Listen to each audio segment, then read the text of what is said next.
All right, well, we can get started. Welcome back. Happy Quiz Friday. Today we'll do our quiz in just a few minutes here.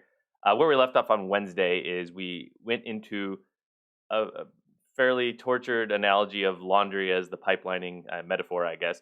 And what's more relevant to us, we do know the MIPS design fairly well so far, is what that pipelining means for our MIPS implementation. And that's what we're going to be talking about today. This topic gets partitioned a little bit. So we'll cover the concepts of pipelining today and then continue on that a little bit next Friday. But it'll really be after next week that we'll talk about what does it mean in practice to actually support a pipeline processor.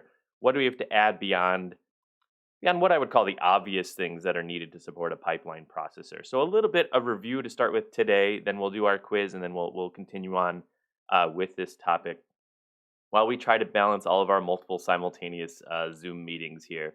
What I don't want you to forget is what is the stages of execution, which are the case whether it's a single cycle implementation, a multi-cycle, a micro-coded implementation, a five-stage pipeline, or a 500-stage pipeline. The main stages of execution are still the same. What we have to do with our instructions, what is needed to execute those instructions does not change. And when we start to talk about the pipeline, these individual stages and their interrelationships become that much more important. So we do need to have this down pretty well, starting today. That we have the instruction fetch stage, the register fetch slash instruction decode stage, the execution or the ALU stage, that middle stage, the memory stage, which if needed is a read or write operation, and then finally that write back stage, which refers to writing back to the register file, completing the instruction, committing the instruction, and then potentially moving on to the next instruction. I'll say it one more time. That doesn't change depending if it's a implementation detail. We still have those five things, roughly speaking, that have to happen for the execution of our instruction. The difference between our single cycle and now our pipeline implementation is where we kind of partition our cycle boundaries, and allowing it to take multiple cycles can potentially lead to better performance in our uh, multi-cycle implementation. And that's our one way of kind of visualizing what's happening here. So unlike in the multi-cycle where we did partition our instructions execution into multiple cycles, here we're doing so and we're allowing ourselves to overlap the execution of multiple instructions in parallel. And this timing diagram gives the most idealistic view of what's happening here. That as we look at our cycles progressing from left to right here, we have the five stages of our execution. And for the pipeline processor, those are corresponding to five cycles per instruction. So the individual latency of any given instruction does not change at all, right? For each individual instruction, we still have very similar looking performance to our multi-cycle implementation. In fact, arguably a worse latency in the pipeline per instruction than in the multi-cycle implementation. For load word, it's going to look extremely similar. Just like in the multi-cycle implementation, we have five things that the load word instruction has to do. It's going to take 5 cycles. For other instructions, arguably the latency is worse for an individual instruction. For the store word instruction, we have to kind of leave things in an orderly fashion here. We still have those 5 cycles, for which one of those cycles for the store word instruction isn't actually being used at all. There is no write back stage required by the store word instruction. So for our multi-cycle implementation, we could take advantage of that and just end our state machine at that point, right? We've committed our result to memory. We don't need to do a write back stage in our multi-cycle implementation. For our pipeline processor, just like with our laundry example, there's really no point in skipping the dryer stage. We have to wait for the next resource anyway. It's not going to make our implementation any faster as we're overlapping them by having one instruction skip that one stage. So we actually have some wasted cycles if we think of each individual instruction in isolation. This store word takes 5 versus 4, its individual latency. Same with this R type. It takes 5 cycles versus 4 in terms of its individual latency. So those are arguably a wasted cycle, but the benefit is the overall throughput that we get in this implementation. If we overlay now the timing diagrams for the 3 different implementations we've discussed, on top of each other here vertically, you can see where that's happening. Where, again, this is your project part B processor up here. Each instruction takes just the one cycle. And for some of those instructions, and certainly the ones that are part of the critical path of our implementation, we really do need that entire cycle for it to be complete. But now for other instructions, there's a little bit of waste inside that cycle. The store word instruction is done well before that clock period gets hit here, before we use up the entirety of that clock period. Every instruction takes one cycle, even if we could have been done in 80% of that clock cycle. That was part of our motivation. For the multi-cycle motivation, we saw that we could in fact save on some resources. We could also increase our clock frequency by doing that partitioning of the critical path. But what we saw is in terms of performance, it was a mixed bag, right? Whether or not it's actually any faster at all to execute, for example, this load word instruction in the multi-cycle case versus in the single cycle case wasn't really clear. Our goal was to get 5x the clock frequency. We know in practice that's probably a very hard thing to do. If our critical path was 10 nanoseconds in the single cycle processor, we would want to ideally divide it up 5 ways to get a new critical path of 2 nanoseconds. But life doesn't split up so evenly, right? There's complexity. It's very hard to split in the middle of an ALU or in the middle of a mux or a shifter, right? You probably have to put those partitions after the functional elements themselves, and so the actual benefit's going to be less than that ideal case of a 5x clock frequency benefit. So for the pipeline processor, and we'll talk about this implementation after we have our quiz here, we have a very similar partitioning of stages of our execution into cycles of execution. And it's the same stages and it's roughly the same layout. Because of this overlap, we no longer have to really concern ourselves with how we do functional element reuse. That's less important now for us um, because we have to have every stage being used in parallel anyway. We can't really share those resources in the way we were doing so before. Our individual latency is very comparable when compared to the multi-cycle case, and in some instructions, the individual latency will be worse because everyone is taking 5 cycles here. But what's really benefiting is our throughput of instructions per second because of that overlapping. Because again, going back to the laundry analogy, and I hope I don't mention laundry ever again in this course, after we've completed the instruction fetch for one instruction and have moved on to that instruction decode phase of execution, we can, if we configure things properly and if we take advantage of or be aware of some of the concerns regarding overlap of instructions and dependencies between instructions. And these are all good questions that you're asking.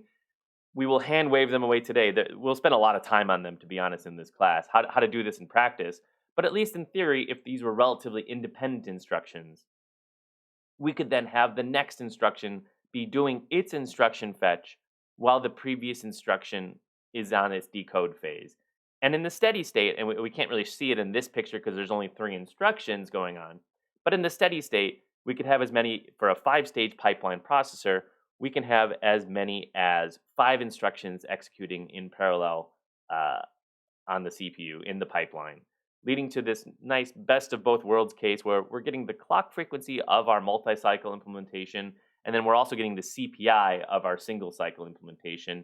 Because although the individual latency of an instruction is still 5 for the pipeline case, our cycles per instruction is back to 1, because every clock cycle after that initial latency of filling up the pipeline, we're retiring 1 instruction per cycle. Our performance should be roughly kind of sort of 5x that of the single cycle implementation because of our clock frequency improvements for roughly the same exact CPI. A little bit of a review of what we were talking about on Wednesday. Let's open up Canvas and take the time now to do our quiz for today.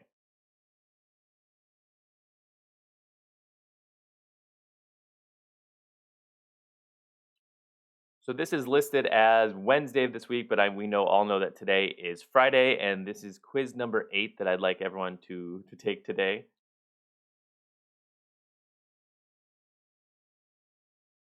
There's your quiz code. I'll also type it into the chat for us.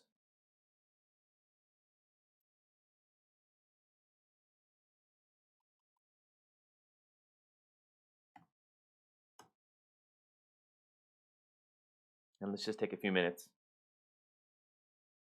on this.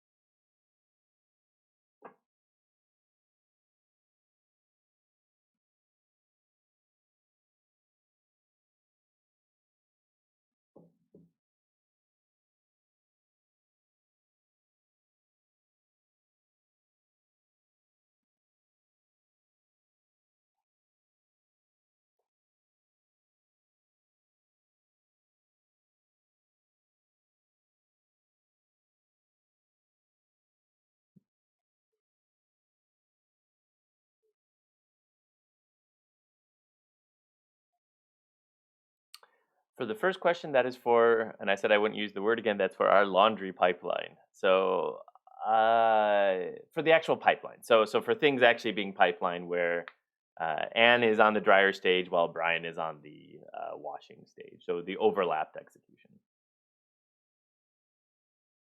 Sure.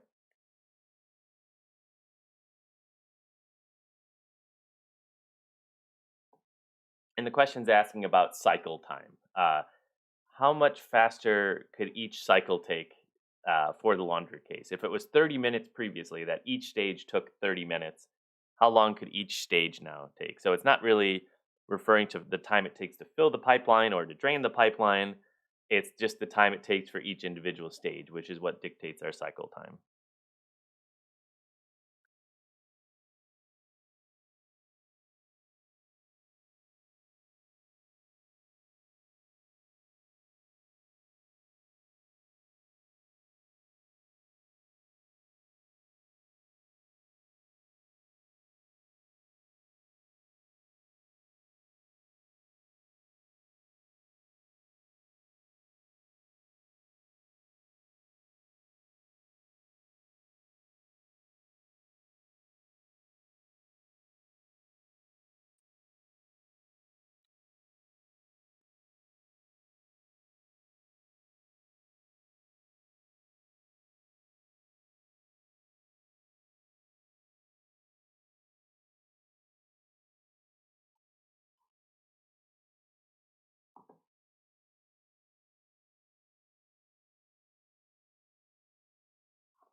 So what I think we should do for this quiz is I'd like everyone to take one more minute on it, and let's actually discuss these quiz questions together. There's a lot of similarity between the second question and one of the homework questions for this week that caused some challenges as well. And I just want to make sure we're all on the same page with regards to that. So take your time, put in a good faith effort on it, and then we'll discuss the questions together. And at that point, um, everyone who is here can get their 100% on the quiz, which I know is important.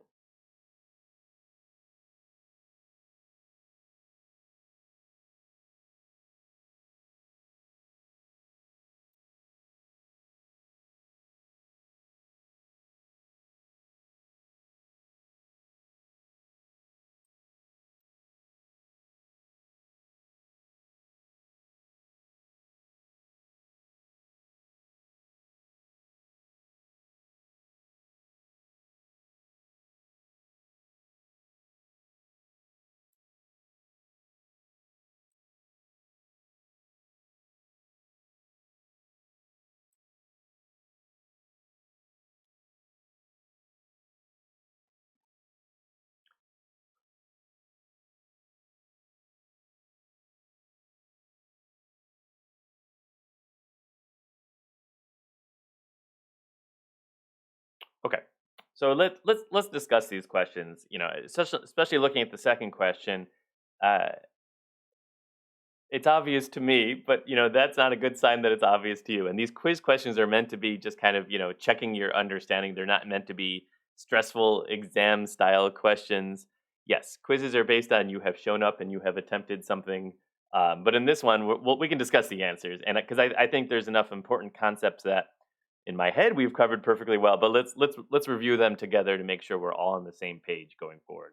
So the first question is not a trick question, but it can be thought of as having kind of a tricky answer. You have to actually think about this one to get the right answer. So this is referring to the laundry pipeline here, and the question's talking about cycle time, right? The equivalent or the analogy of the clock cycle. What is the time it takes for each individual step, right? Because when we have the pipeline now, whereas previously our clock frequency or our cycle time is dictated or limited by the entire critical path through the entire design, the 2 hours for the laundry is what it was previously. In our pipeline version, our critical path and our cycle time is based on whatever's the longest path through each individual stage, right? So the time it takes to do an individual stage of our execution is what matters for our cycle time now. In the laundry example, it was 2 hours in the single cycle version, and now it's 30 minutes with the pipeline version because the longest of each individual stage is 30 minutes. So this question is asking about, 30 minutes for each individual stage. And now if we get a improved version of two of those stages, right? We get a new washing machine and another unit. The folding unit is somehow more efficient as well. That instead of taking 30 minutes, those stages now take 20 minutes. So what is the overall improvement in our critical path, right? What's the overall improvement in our cycle time associated with that pipeline implementation as a percentage? And I understand you look at that and say, well, we've gone from 30 to 20. So is that 50%? Is that, two-thirds? Which one do I divide over the other? And I understand, for a Canvas quiz, I try to provide all the potential answers for that to give you credit for that. But if we think about what this question is actually asking, we have those 4 stages in our laundry pipeline, and we've made 2 of those stages faster. How much faster is our critical path now? Well, it's actually not faster at all, right? Our critical path refers to the longest individual stage, which would be the other 2 units, in this case, the dryer and the folder, that aren't faster at all, that still would take 30 minutes each. So our improvement in our critical path and our corresponding cycle time would actually be 0 for this question, right? It's not faster at all. And that we talked about that on Wednesday, but connecting that to the physical pipeline is maybe what makes it a tricky question here. You would have to make all 4 stages faster to have a faster cycle time associated with your pipeline implementation. If they were originally roughly even, you'd have to make all of them faster because the critical path is defined as that longest path. In this case, the dryer and the folder are still the critical path in this design. They're not getting faster just because the other 2 stages are getting faster. This one is a lot closer for the second question to our homework 7 question here, which is trying to understand, based on the delay through the individual functional elements, what would be our critical path in our design and our resulting instruction throughput of our design. The homework 7 question, and I did try to tell students, tell you guys, hey, don't sweat this question too much. Make some assumptions about the delay through the elements and how that corresponds to an instruction's latency. Um, you have to really think about, what is the actual path through the instruction, what components can be in parallel with each other, what components would actually be sequential to each other. And if they are sequential to each other, we would have to actually add the latencies to each other. But if they're in parallel with each other, we can just take whatever the longest of the 2 latencies would be. And that's what this question is also getting at, where it gives you some assumed latencies for um, each of the latencies for the individual functional elements here. Can we build up a processor based on that assumed latencies for those elements? Assuming the 5 stages, right? An instruction fetch stage. Well, what happens in that instruction fetch stage? There's a memory access, right? There's an instruction memory access. So that stage is going to take 2 nanoseconds. There's an instruction decode / register read stage. Well, what happens in that stage? There's some combinational control logic, and in parallel, we're taking those bits of the instruction that correspond to read addresses, and we're reading from the register file. So in this case, it says 1 nanoseconds for register file operations, which in this second stage would be 1 nanosecond there, would be our register read here. Next stage is execution, where we have our ALU operations happening here. We assume that's 2 nanoseconds here. That's just a given. After that is the memory stage. That's our data memory, where if the instruction needs it, we're either reading or writing from our data memory. That's an additional 2 nanoseconds here. Kind of hard to keep track of this all in your head, I understand. And then finally, there's the write back stage. If the instruction requires it, write back to the register file. That corresponds to a write operation and another 1 nanosecond there. So in terms of analyzing, this is closer to the homework 7 question we had this week. In terms of analyzing the critical path for our single cycle implementation, we can just add up all those individual stages. They're all dependent on each other. Certainly for our critical path instruction, which is our load word instruction that uses each of those functional elements and requires each of them in sequence, we can just add up all those latencies to get our total latency for the single cycle. What's the minimum required latency for that? That would be 2 nanoseconds for read, 1 nanosecond for register read, 2 more nanoseconds for execution. We're up to 5 now. 2 more nanoseconds for a memory read. We're up to 7 nanoseconds. And 1 more nanosecond for the register write, for the write back stage here, for a total of 8 nanoseconds. And in terms of the throughput then, it would take 8 nanoseconds per instruction. So your single cycle rate of instructions per nanoseconds would be like 1/8. You would get 1 instruction completed every 8 nanoseconds.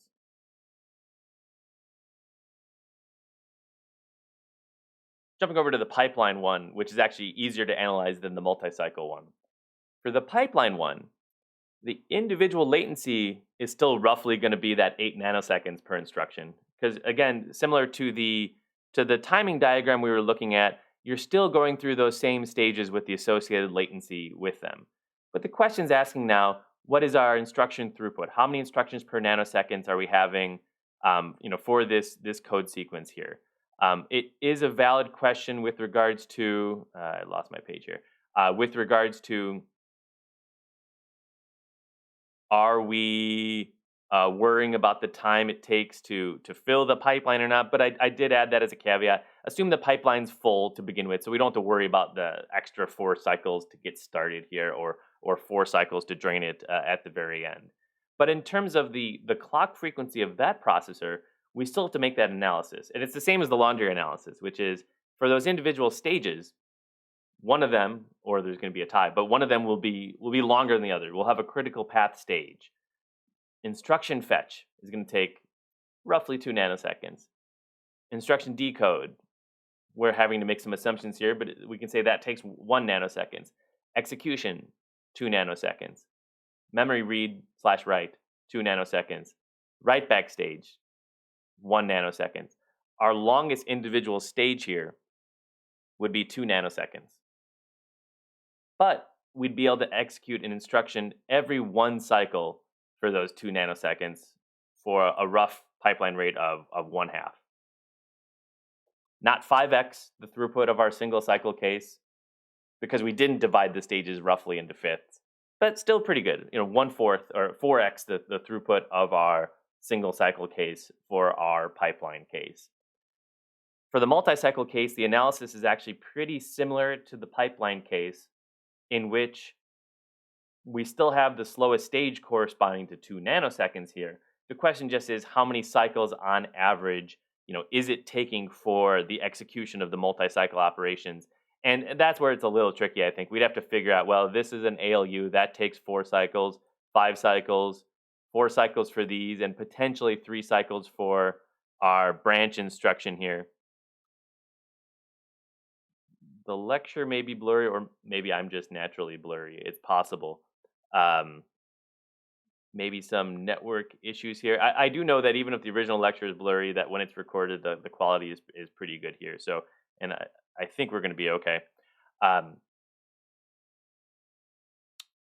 But then in terms of our throughput for the multi-cycle, it's a little bit harder to calculate because the actual number of cycles per instruction now is different. But on average, it's roughly 4 cycles per instruction here at that 2 nanoseconds. So our actual answer is going to be very close to that 1/8 as well for the multi-cycle case. I also would allow 1/7, 1/6. All those are I provided as valid answers for that question.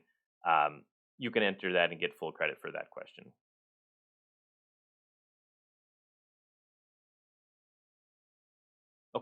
So it's certainly because this is hard to read, we can move on from this quiz.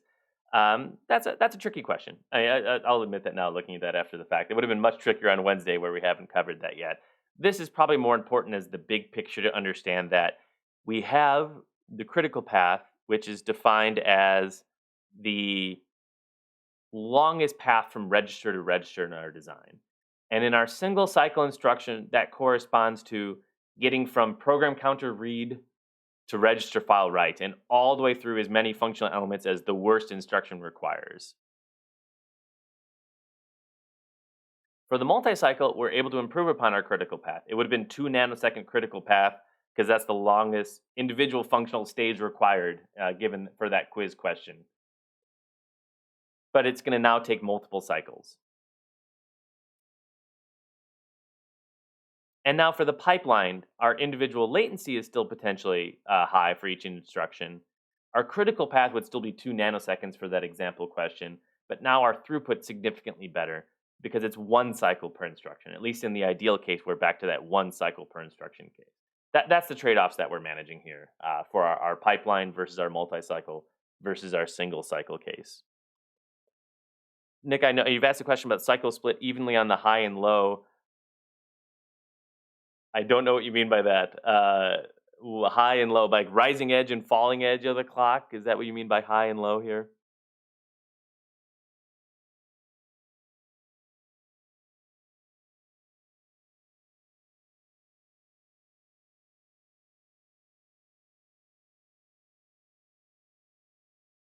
Usually it is. In most digital systems, it really does depend. But using digital synchronous systems like these, we have a so-called duty cycle of 50% usually, which is half the time it's low and half the time it's high. The state elements use an edge-triggered methodology for storing information. Um, but in terms of actually generating a clock, we're only writing on one edge or the other. Uh,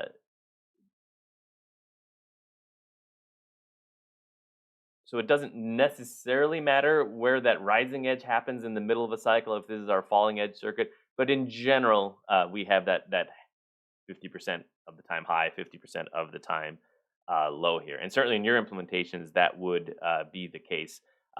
What we really care about is the time between two successive same type of edges. So whether it's rising or falling edge, we have to decide and just pick one and be done with it. But between those two edges, that's the time we care about. That's our critical path time.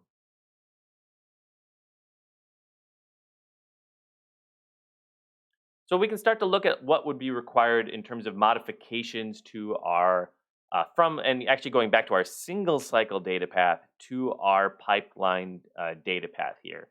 At first blush, this looks like something of a hybrid of the single cycle and multi-cycle implementation, and there's good reason for that, right? Let's talk about what's actually happening here. In terms of our layout of our data path elements, just looking at the memories and register files in ALU, it should look a lot like your single cycle data path. We're doing the same work. That has not changed. What has changed between this pipeline data path and the multi-cycle data path is our recognition that we can no longer really time multiplex these resources the way we were doing before for the multi-cycle. We actually need those additional adders again for things like PC plus 4, right? In the multi-cycle, because the ALU wasn't being used until cycle 3, we could actually use it to calculate things like PC plus 4 for us in cycle 1. That's not the case anymore in our pipeline because at every cycle, some instruction is in the instruction fetch stage. We actually now, just like our single cycle implementation, need that dedicated logic to support those other operations on our data path. So it's a little bit of a hybrid, right? Looks a lot like the single cycle in terms of our actual layout. And if you're drawing your diagram for project part C, you can start with your project part A diagram. But what it does have is what the multi-cycle implementation also had, which is these internal kind of state registers to store the progress of an instruction as it goes from one cycle to the next.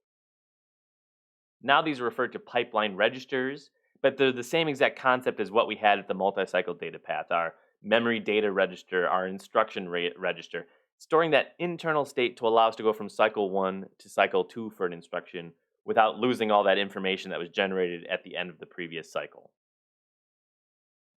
You can call them state registers. They're conventionally referred to as pipeline registers here, and they're labeled based on the stages of the pipeline that they're crossing.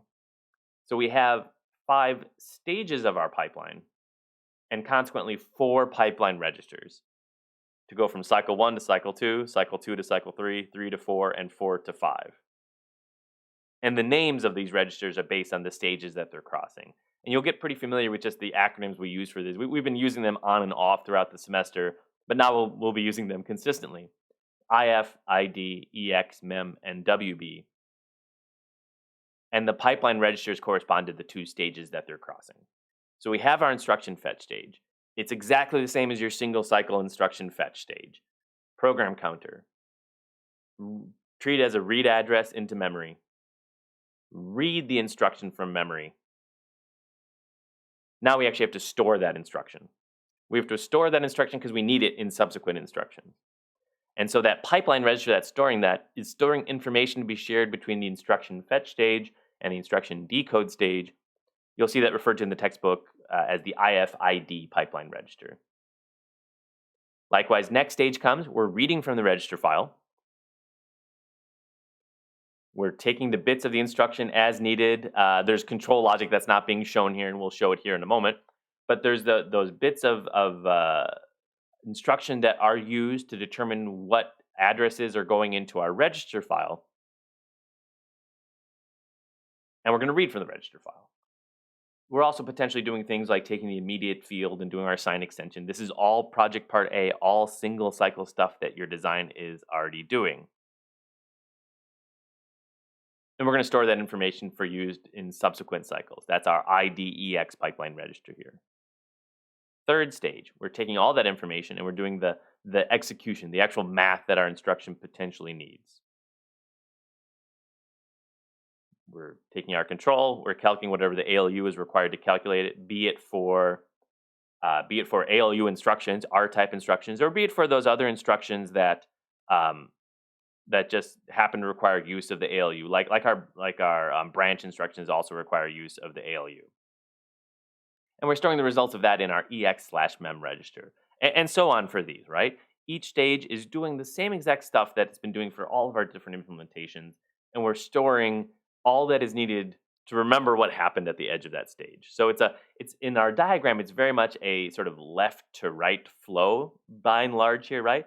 Just like it is in your single cycle implementation. Data is starting from our program counter, that's what kicks off the execution of an instruction, and our data is flowing over a period of cycles from left to right here. There's 2 highlighted arrows here, or edges, that are definitely exceptions to that right to left flow, right? The right back stage is an exception to our left to right flow. That is a right to left flow, right? When we are writing back to the register file, we're actually going arguably backwards in time, right?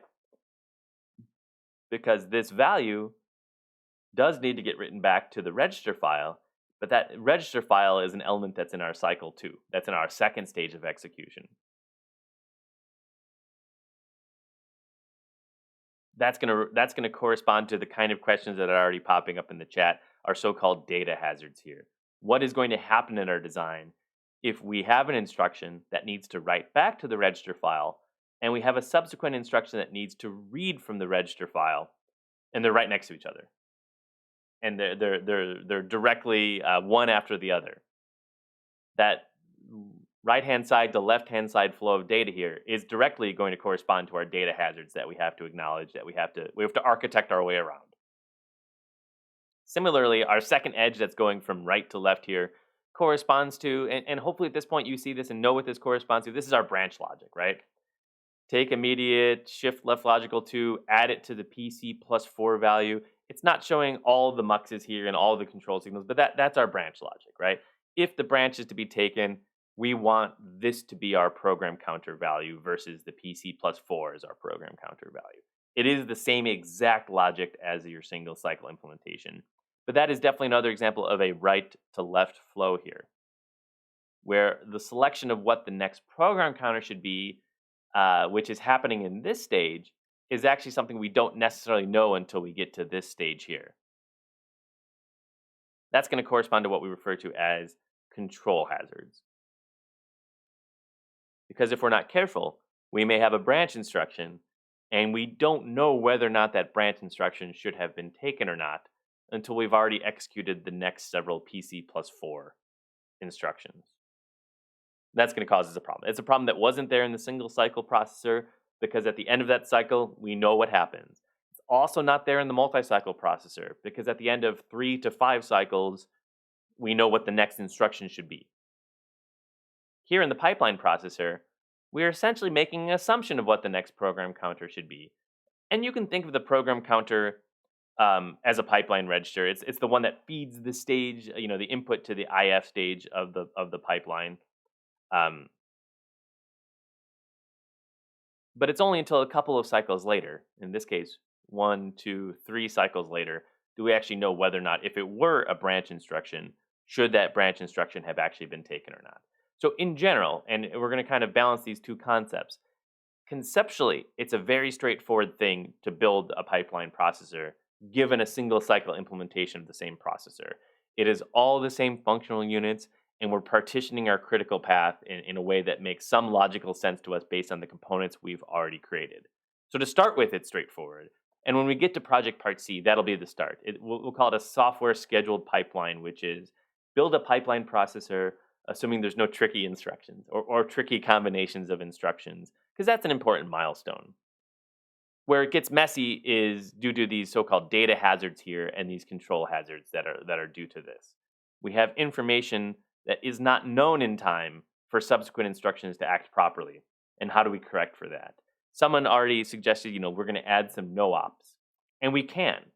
We can add no-ops whenever we think there's going to be a problem here. That is still a valid approach. Add something anodyne into the pipeline so that we're not breaking our state, so that we still have correct results happening after every cycle. But from a performance perspective, that's a pretty lousy solution, right?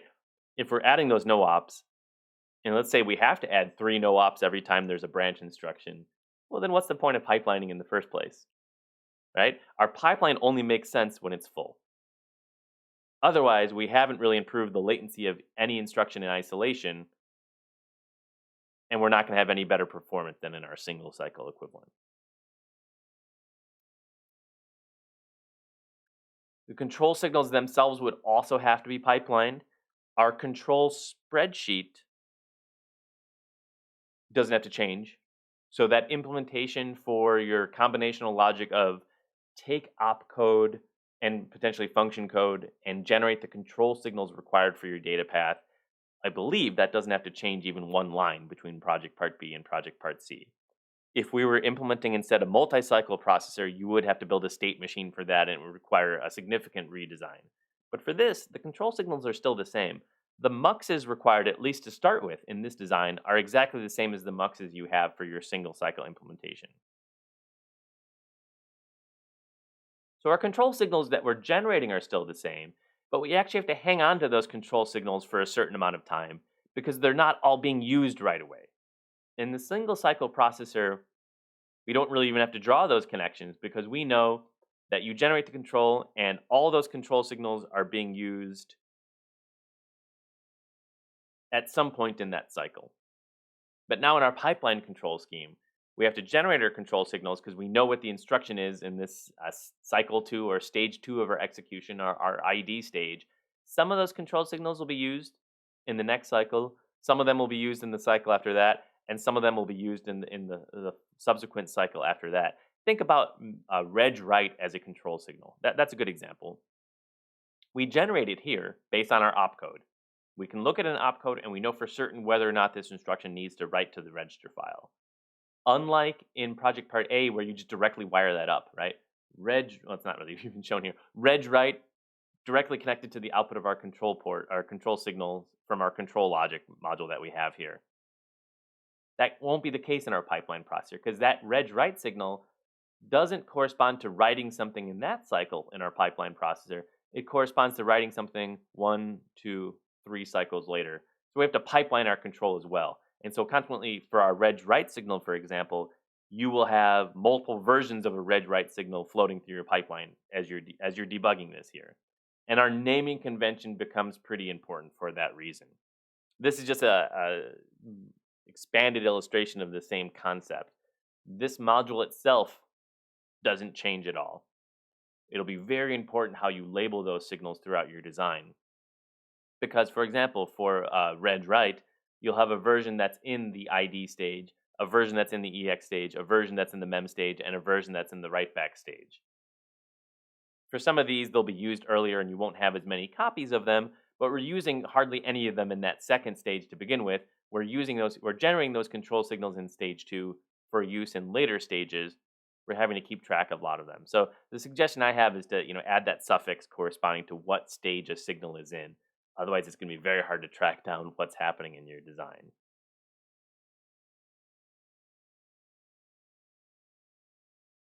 So what makes it easy? And easy is a relative term. The MIPS ISA was designed to be efficient at pipelining. That this is the motivating or one of the motivating design criteria for the MIPS ISA. Because each instruction is just a 4-byte instruction, we can always fetch in the first cycle and then decode in the second cycle. The instruction formats compared to other architectures are relatively straightforward. We can tell very quickly if it's an I type, an R type, or a J type instruction. We also have relatively few ways of accessing memory, and this is something that really depends on the ISA. For MIPS, we're not trying all that hard. We just have a simple load and a simple store instruction here. And the final thing that makes the pipelining relatively easy is that we're only updating one thing per instruction. You're either updating the program counter, which does happen, via branch or jump, or you're updating a register file via our register instructions, or you're updating memory. And all of that can happen near the end of the pipeline. What makes it hard then are these hazards, not the individual instructions in isolation, but the combinations of instructions, the pairs of instructions. How do we deal with our branches? It's good that you're thinking of this, and I'm enjoying reading the discussion as we go here. Um, there aren't great solutions for branches, as we'll see. And modern microprocessors spend a lot of time looking at how best to deal with branch instructions and how best to optimize that branch so that it incurs as little of a penalty as possible. What you'll see in the textbook in that chapter 4 is this way of sort of simplifying the graphical representation of the pipeline. This is going to be very helpful for answering certain questions about what is the performance of this block of code on a pipeline. It gets a little tedious to draw this over and over again. Having an electronic version of this that you can then copy paste makes life a lot easier for analyzing and answering homework questions about these problems. But this gives you enough information about what's happening in these instructions such that you can do some of the analysis regarding data hazards and control hazards. And you can also answer questions such that if I have just these two instructions in my 5-stage pipeline, well, what is the ALU doing in cycle 4? You could probably figure that out in your head for just two instructions, but by laying it out, we know that in cycle 4, the ALU is doing a subtract operation because by the time we get to cycle 4, that's which instruction is in that execution stage. Also allows us to answer questions such as, for just these two instructions, how many clock cycles in total does it take to execute this code?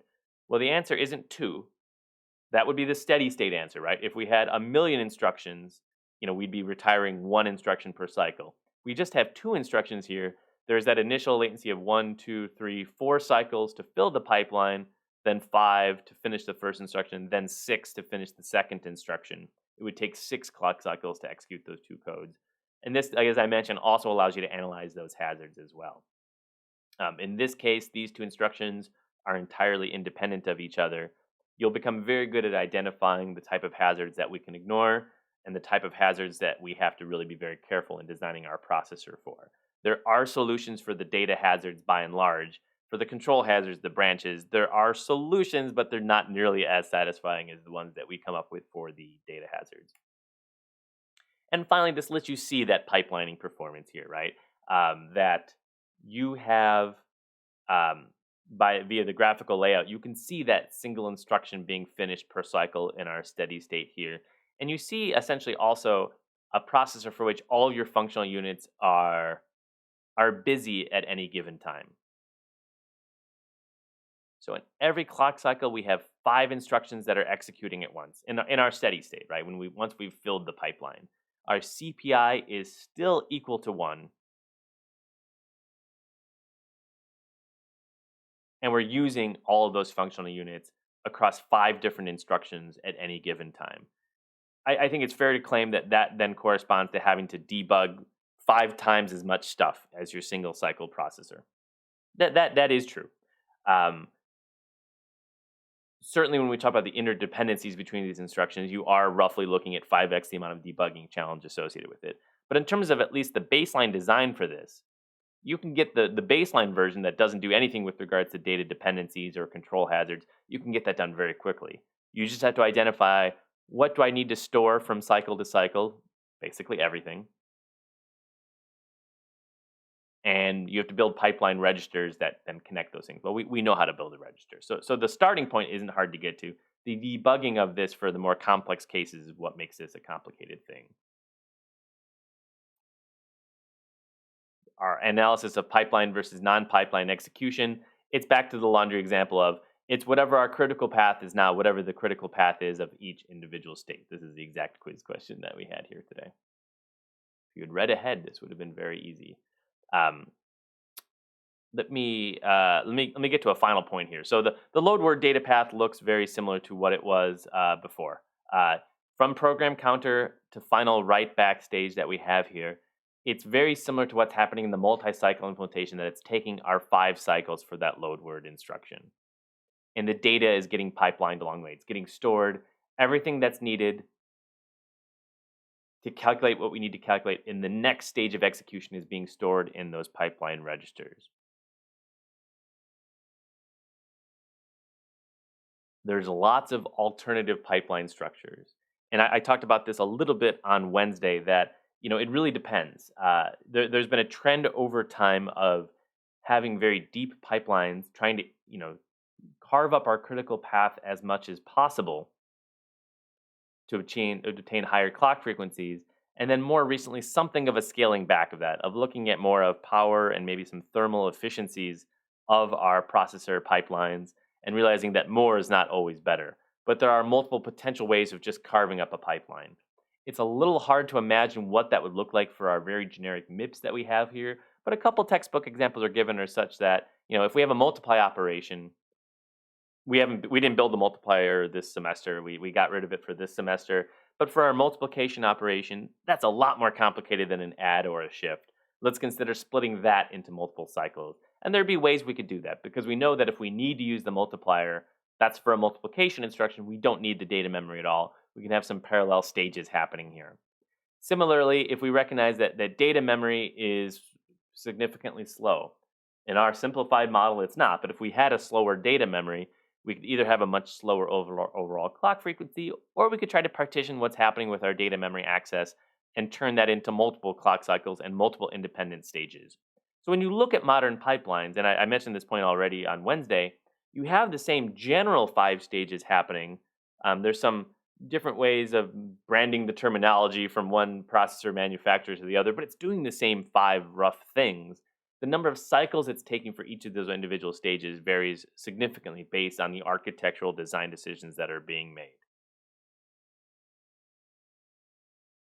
But the food for thought I'd like to leave you with for today, that, we've divided into 5, and we've made our CPI still 1, and it's roughly 5 times better. Why not continue that? Beyond the challenge of figuring out how to divide even further, how do we divide our ALU even further? We could, but how we would do so, how we would divide our own memory modules would be a little bit tricky, because we have such an idealized memory module. But if dividing into 5 is good, why wouldn't dividing into 10 parts be better? And why wouldn't dividing into 20 parts versus 10 parts be better? I'd like you to really think about that between now and Monday. Some of you already have been thinking about that issue. Why not have, if you want to go extreme, why not have a 2,000 stage pipeline? 5 is better than 1. I think we can do the performance analysis that will tell us that. 10 may be better than 5. Why not have a 1,000 or 2,000 stage pipeline? What's the limiting factor for having us have, deeper and deeper pipelines? We'll come back to that a little bit on Monday, or at least once we're done with exam prep. And finally, There are other ways of building a pipeline and more advanced ways of optimizing our pipeline. There's ways of fetching and executing more than one instruction at a time, or multiple instruction streams from different threads.